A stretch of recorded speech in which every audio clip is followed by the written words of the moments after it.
जय माता दी।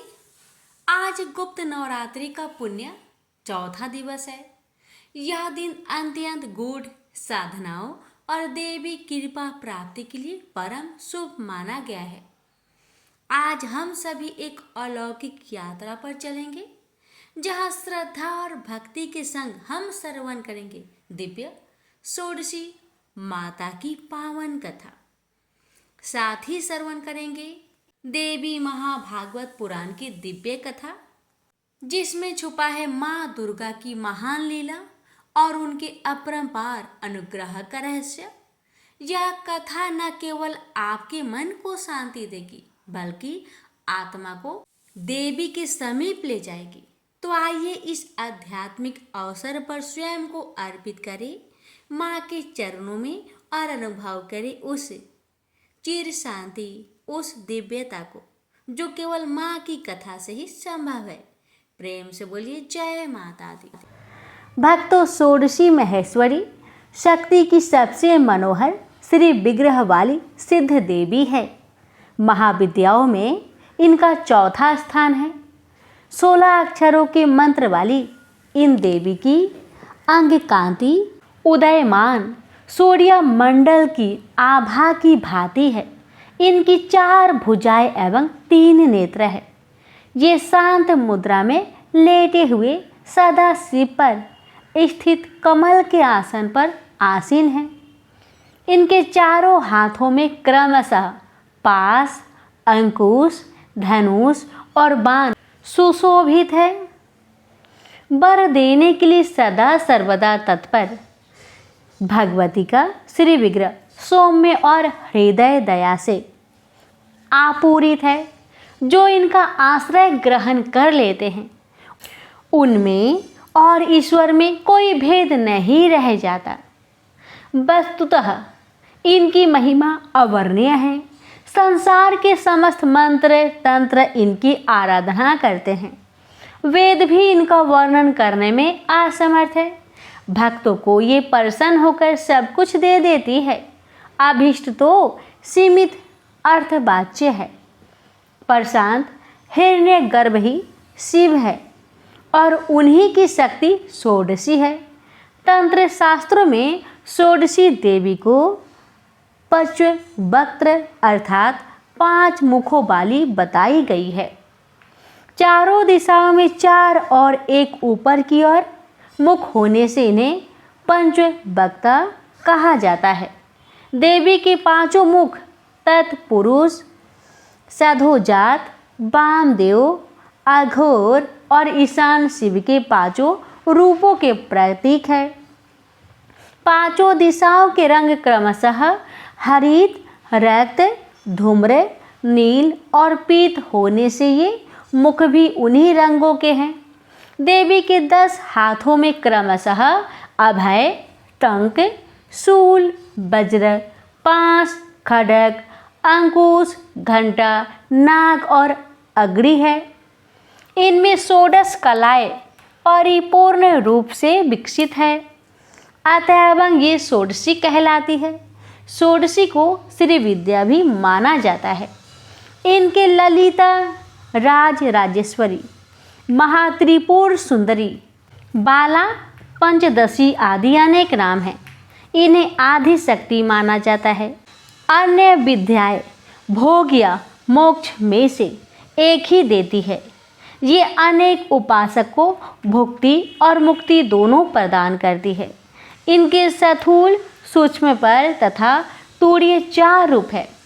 एक बार परम्बा पार्वती जी ने भगवान शिव से पूछा, भगवान, आपके द्वारा प्रकाशित तंत्र शास्त्र की साधन से जीव की आधि व्याधि, शोक, संताप, दीनता, हीनता तो दूर ही हो जाएंगे, किंतु गर्भवास और मरण के असह दुख की निवृत्ति तो इससे नहीं होगी। कृपा करके इस दुख से निवृत्ति और मोक्ष पद की प्राप्ति का कोई उपाय बतलाइए। परम कल्याणमयी परम्बा के अनुरोध पर भगवान शंकर ने षोडशी श्री विद्या साधना प्रणाली को प्रकट किया। भगवान शंकराचार्य ने श्री विद्या के रूप में इन्हें षोडशी देवी की उपासना की थी। इसलिए आज भी सभी शंकर पीठ में भगवती षोडशी, राज राजेश्वरी, त्रिपुर सुंदरी की श्री यंत्र के रूप में आराधना चली आ रही है। भगवान शंकराचार्य ने सौंदर्य लहरी में षोडशी श्री विद्या की स्तुति करते हुए कहा कि अमृत के समुद्र में एक मणि का द्वीप है जिसमें कल्प वृक्षों की बारी है, 9 रत्नों की 9 परकोटे हैं। उन वन में चिंतामणि से निर्मित महल में ब्रह्ममयी सिंहासन है जिसमें पंचकृत्य के देवता ब्रह्मा, विष्णु, रुद्र और ईश्वर आसन के पाए हैं और सदाशिव फलक है। सदाशिव के नाभि से निर्गत कमल पर विराजमान भगवती षोडशी त्रिपुर सुंदरी का जो ध्यान करते हैं वो धन्य है। भगवती के प्रभाव से उन्हें भोग और मोक्ष दोनों सहज ही उपलब्ध हो जाते हैं। भैरव यामल तथा शक्ति लहरी में इनकी उपासना का विस्तृत परिचय मिलता है। दुर्वासा इनके परमाराधक थे। इनकी उपासना श्री चक्र में होती है। प्रेम से बोलिए षोडशी मैया की जय। माता रानी की कृपा सभी भक्तों पर सदा बनी रहे। जय माता दी। आज रसपान करिए महाभागवत देवी पुराण 4था अध्याय। इस अध्याय में दक्ष प्रजापति की तपस्या से प्रसन्न भगवती शिवा का सती नाम से उनकी पुत्री के रूप में जन्म लेना, भगवती सती एवं भगवान शंकर की परस्पर प्रीति का वर्णन है। श्री महादेव जी बोले, एक बार की बात है, जगत की सृष्टि करने वाले ब्रह्मा ने दक्ष प्रजापति को हर्षित करते हुए उनसे कहा, पुत्र, मैं तुम्हारे कल्याण की बात बता रहा हूँ, तुम उसे सुनो। साक्षात भगवान शिव ने परमा पूर्णा प्रकृति की आराधना की तथा उन्हें भार्य बनाने के विचार से उनसे प्रार्थना की। इस पर उन प्रकृति ने वह बात स्वीकार कर ली। अतः वे मातेश्वरी कहीं न कहीं जन्म लेकर उन शिव को पति के रूप में अवश्य प्राप्त करेगी, इसमें मुझे कोई संदेह नहीं है। वे प्रकृति जिस प्रकार आपकी पुत्री के रूप में उत्पन्न होकर शंभु की भार्या होवे, इसके लिए आप अति कठोर तपस्या के द्वारा भक्ति पूर्वक उनकी प्रार्थना कीजिए। वे इस लोक में भाग्य से जिसकी पुत्री के रूप में उत्पन्न होगी उसका जीवन सफल हो जाएगा और उसके पितृगण भी धन्य हो जाएंगे। अतः इस जगत में उत्पन्न माया रूपिणी लोक बंधा उन जगदम्बिका को पुत्री रूप में प्राप्त कर आप अपना जन्म सार्थक कीजिए। दक्ष बोले, पिताजी, मैं आपकी आज्ञा से निश्चित रूप से वैसा ही प्रयत्न करूंगा जिससे वे साक्षात प्राकृति रूपा जगदम्बा मेरी पुत्री के रूप में जन्म ले। श्री महादेव जी बोले, ब्रह्मा जी से ऐसा कहकर दक्ष प्रजापति अति शीघ्रता से क्षीर सागर के तट पर आकर जगदम्बा की आराधना करने लगे। मुनिवर उन्होंने उपवास इत्यादि तब शरण से भगवती की आराधना करते हुए 3000 दिव्य वर्ष बिताए। उस प्रकार की तपस्या में रत दक्ष के सम्मुख भगवती शिवा प्रकट हुई। उनका विग्रह निखरे हुए काजल के समान था तथा वे 4 सुंदर विशाल भुजाओं से युक्त थी। वे अपने हाथों में खड्ग, कमल तथा अभय मुद्रा धारण की हुई थी। उनके नेत्र नील कमल के दल की भांति सुशोभित थे। उनके दांत अत्यंत मनोहर थे। वे सुंदर मुंडमाला से विभूषित थी। वे दिशा रूपी वस्त्र धारण किए हुए थी। उनके बाल खुले हुए थे। वे अनेक विध मणियों से शोभा पा रही थी। सिंह की पीठ पर सवार थी और मध्यकालीन सैकड़ों सूर्य की प्रभा के समान प्रकाशमान थे। उन्होंने दक्ष से कहा, वत्स, तुम मुझसे क्या याचना कर रहे हो? प्रजापति, तुम्हारे भाव से प्रसन्न होकर मैं उसे तुम्हें शीघ्र दूंगी। दक्ष बोले, माता, यदि आप मुझ निष्पाप दास पर प्रसन्न हैं तो आप मेरी पुत्री के रूप में मेरे घर में जन्म लीजिए। श्रीदेवी जी बोली, मुझे पत्नी के रूप में प्राप्त करने की कामना से शंभु ने पूर्व काल में मुझसे प्रार्थना की थी। वह प्रार्थना मैंने पूर्व में स्वीकार कर ली थी। अब मुझे कहीं जन्म लेना है। अब मैं आपके घर में जन्म लेकर शंभु की भार्या बनूंगी। मैं साक्षात प्रकृति स्वरूपिणी भगवती पूर्णा आपकी इस तपस्या से प्रसन्न हूँ। स्वर्ण तुल्य गौर अंगों से युक्त विग्रह वाली मैं आपकी कन्या होंगी। सुंदर शरीर वाली तथा सौम्य रूप वाली मैं तभी तक आपके यहाँ रहूंगी जब तक आपकी तपस्या का पुण्य क्षीण नहीं हो जाता। पुनः तपस्या का पुण्य क्षीण होने पर जब आपके द्वारा मेरा अनादर होगा, तब मैं इसी तरह का विग्रह धारण कर आपकी माया से अस्थावर जंघमयी संपूर्ण जगत को विमोहित करके अपने धाम चली जाऊंगी। श्री महादेव जी बोले, मुनिश्रेष्ठ, तीनों लोकों की जननी तथा उत्तम गुणों वाली प्रकृति देवी दक्ष से ऐसा कहकर उनके देखते देखते अचानक अंतर्ध्यान हो गई। और इसके बाद प्रजापति दक्ष ने भी अपने घर जाकर ब्रह्मा जी से उस वरदान के विषय में बताया जिसे जगतदात्री भगवती ने प्रसन्न होकर उन्हें दिया था। तत्पश्चात उन आधा सनातनी पूर्ण प्रकृति ने जन्म लेने के लिए सर्वगुण संपन्न दक्ष पत्नी के गर्भ में प्रवेश किया। तदंतर दक्ष पत्नी प्रसूति ने शुभ दिन में एक कन्या को जन्म दिया। वह कन्या प्रकृति स्वरूपिणी भगवती पूर्णा ही थी। उस कन्या के अंग गौर वर्ण के थे। करोड़ों चंद्रमा के समान उसकी आभा थी। खिले हुए कमल के समान उसके बड़े बड़े नेत्र थे। वह 8 भुजलताओं से सुशोभित थी और उसका मुख अति सुंदर था।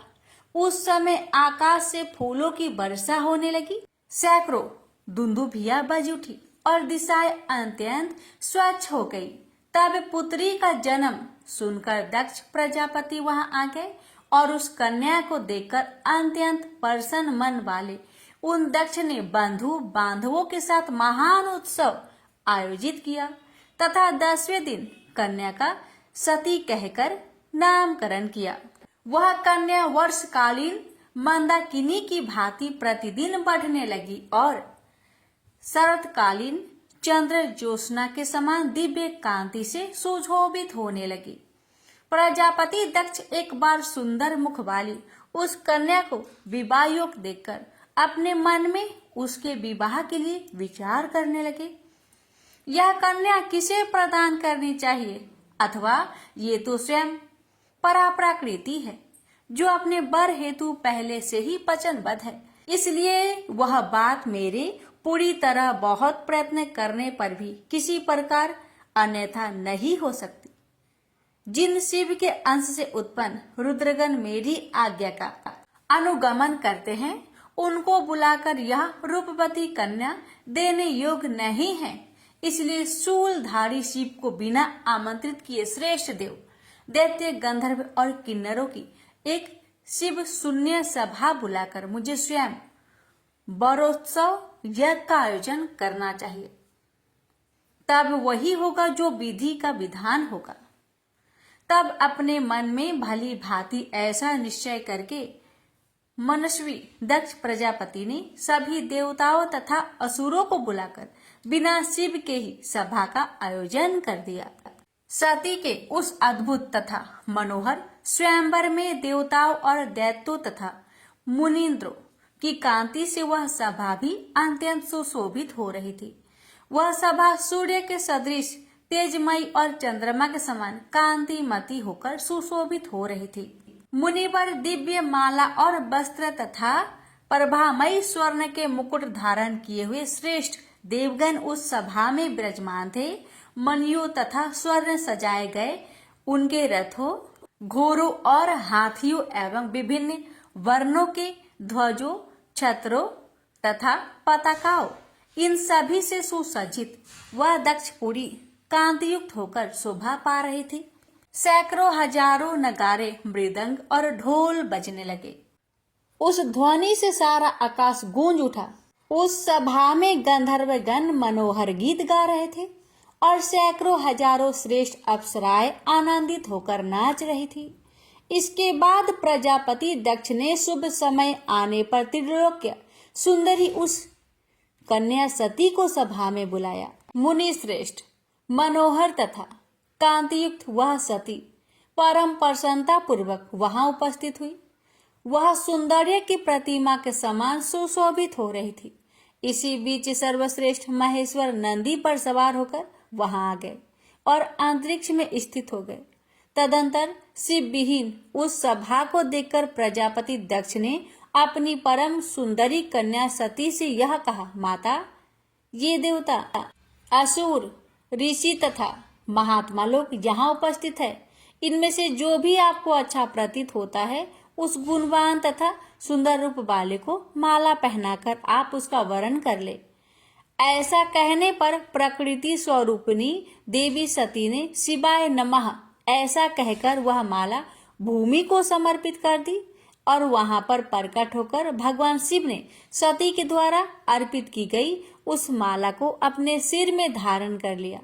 रत्नों से विभूषित समस्त अंगों वाले, करोड़ों चंद्रमाओं के समान प्रभा वाले, दिव्य माला तथा वस्त्र धारण करने वाले, दिव्य गंधों से लिप्त शरीर वाले, खिले हुए कमल के समान 3 सुंदर नेत्र वाले, दिव्य रूपधारी भगवान सदाशिव सती के द्वारा प्रदत्त उस माला को धारण कर प्रसन्नता पूर्वक सभी देवताओं को देखते देखते उस स्थान से सहसा अंतर्ध्यान हो गए। मुनिश्रेष्ठ, सती ने महेश्वर को माला अर्पित कर दी थी। उस कारण से दक्ष प्रजापति का उस सती के प्रति आदर भाव कुछ कम हो गया।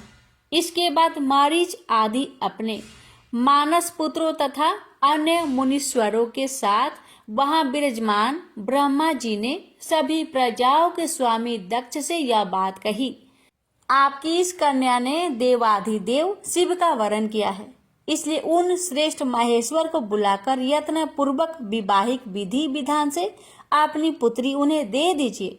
उनका यह वचन सुनकर और प्रकृति देवी द्वारा कही गई पूर्व बात को याद करके दक्ष ने महेश्वर को बुलाकर उन्हें सती को सौंप दिया।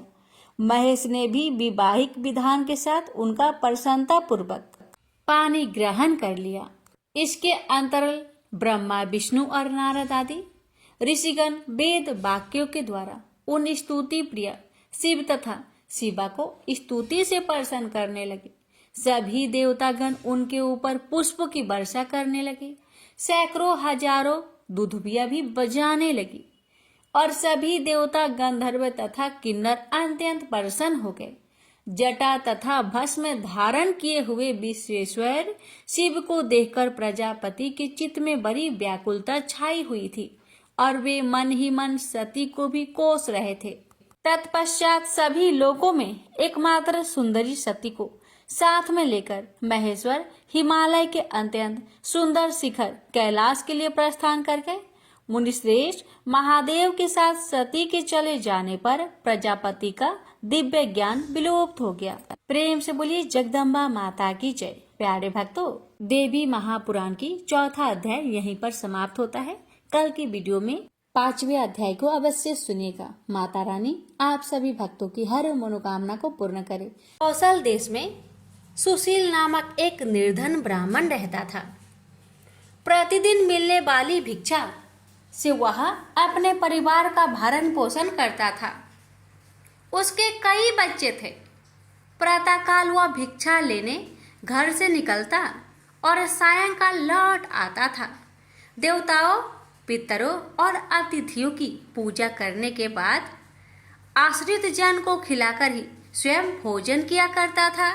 इस प्रकार भिक्षा को वह भगवान का प्रसाद समझकर स्वीकार करता था। इतना दुखी होने पर भी वह दूसरों की सहायता के लिए सदैव तत्पर रहता था। यद्यपि उसके मन में अपार चिंता रहती थी, तथापि वह सदैव धर्म कर्म में लगा रहता था। अपनी इंद्रियों पर उसका पूर्ण नियंत्रण था। वह सदाचारी, धर्मात्मा और सत्यवादी था। उसके हृदय में कभी क्रोध, अहंकार और ईर्ष्या जैसे तुच्छ विचार उत्पन्न नहीं होते थे। एक बार उसके घर के निकट सत्यव्रत नामक एक तेजस्वी ऋषि आकर ठहरे।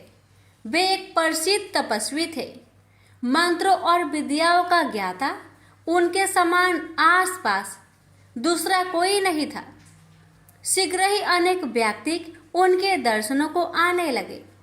सुशील के हृदय में भी उनसे मिलने की इच्छा जागृत हुई और वह उनकी सेवा में उपस्थित हुआ। सत्यव्रत को प्रणाम कर वह बोला, ऋषिवर, आपकी बुद्धि अत्यंत विलक्षण है। आप अनेक शास्त्रों, विद्याओं और मंत्रों के ज्ञाता है। मैं एक निर्धन, दरिद्र और असहाय ब्राह्मण हूँ। कृपया मुझे बताइए कि मेरी दरिद्रता किस प्रकार समाप्त हो सकती है। सत्यव्रत ने आगे कहा कि मुनिवर, आपसे यह पूछने का केवल इतना ही अभिप्राय है कि मुझ में कुटुंब का भरण पोषण करने की शक्ति आ जाए। धन भाव के कारण मैं उन्हें समुचित सुविधाएं और अन्य सुख नहीं दे पा रहा हूँ। दया निधान, तप, दान, व्रत, मंत्र अथवा जब आप कोई ऐसा उपाय बताने की कष्ट करें जिससे कि मैं अपने परिवार का यथोचित भरण पोषण कर सकूं।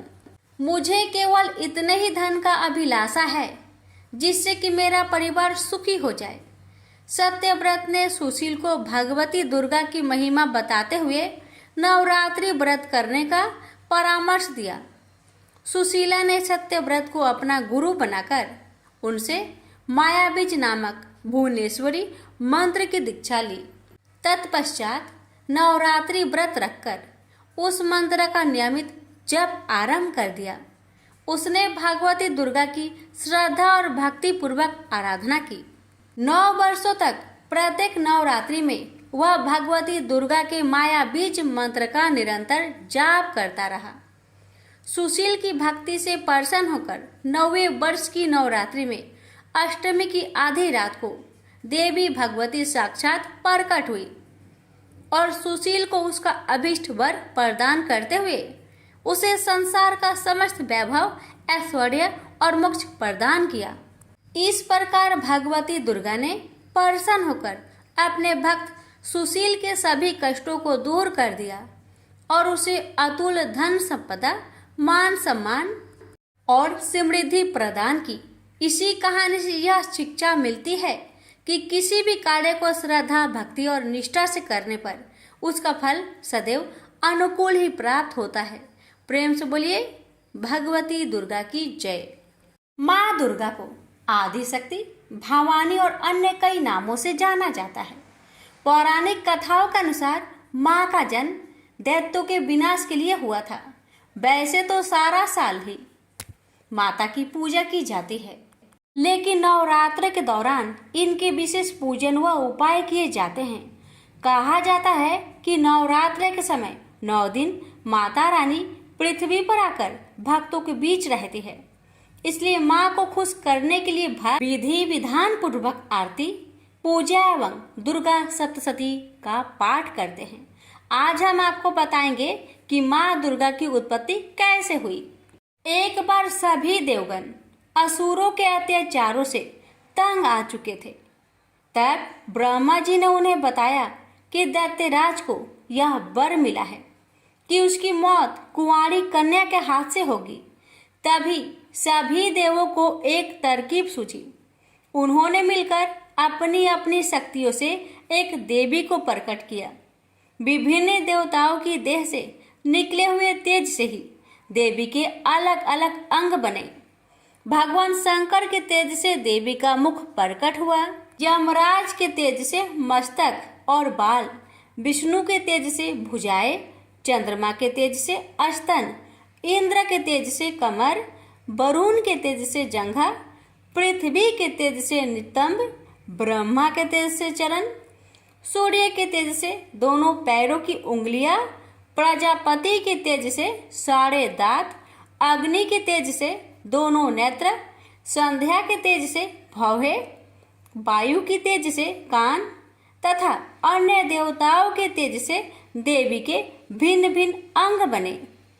फिर शिव जी ने उस महाशक्ति को अपना त्रिशूल दिया, लक्ष्मी जी ने कमल का फूल, विष्णु जी ने चक्र, अग्नि ने शक्ति व बाणों से भरे तरकस, प्रजापति ने अष्टभिक मणियों की माला, वरुण ने दिव्य शंख, हनुमान जी ने गदा, शेष नाग ने मणियों से सुशोभित नाग, इंद्र ने वज्र, भगवान राम ने धनुष, वरुण देव ने पास व तीर, ब्रह्मा ने चारों वेद तथा हिमालय पर्वत ने सवारी के लिए शेर प्रदान किया। इसके अतिरिक्त समुद्र ने बहुत उज्जवल हार, कभी न फटने वाले दिव्य वस्त्र, चूड़ामणि, 2 कुंडल, हाथों के कंगन, पैरों के नूपुर तथा अंगूठियां भेंट की। इन सब वस्तुओं को देवी ने अपनी 18 भुजाओं में धारण किया। माँ दुर्गा इस सृष्टि की आद्य शक्ति है, यानी आदि शक्ति है। पितामह ब्रह्मा जी, भगवान विष्णु और भगवान शंकर उन्हीं की शक्ति से सृष्टि की उत्पत्ति, पालन पोषण और संहार करते हैं। अन्य देवता भी उन्हीं की शक्ति से शक्तिमान होकर सारे कार्य करते हैं। माँ के इस तेज को देखकर दैत्यराज बहुत डर गया था, लेकिन देवी ने अपने शेर और शस्त्रों से मार डाला उसे। अभी से माता को माँ दुर्गा के नाम से पुकारा जाने लगा। प्रेम से बोलिए दुर्गा मैया की जय।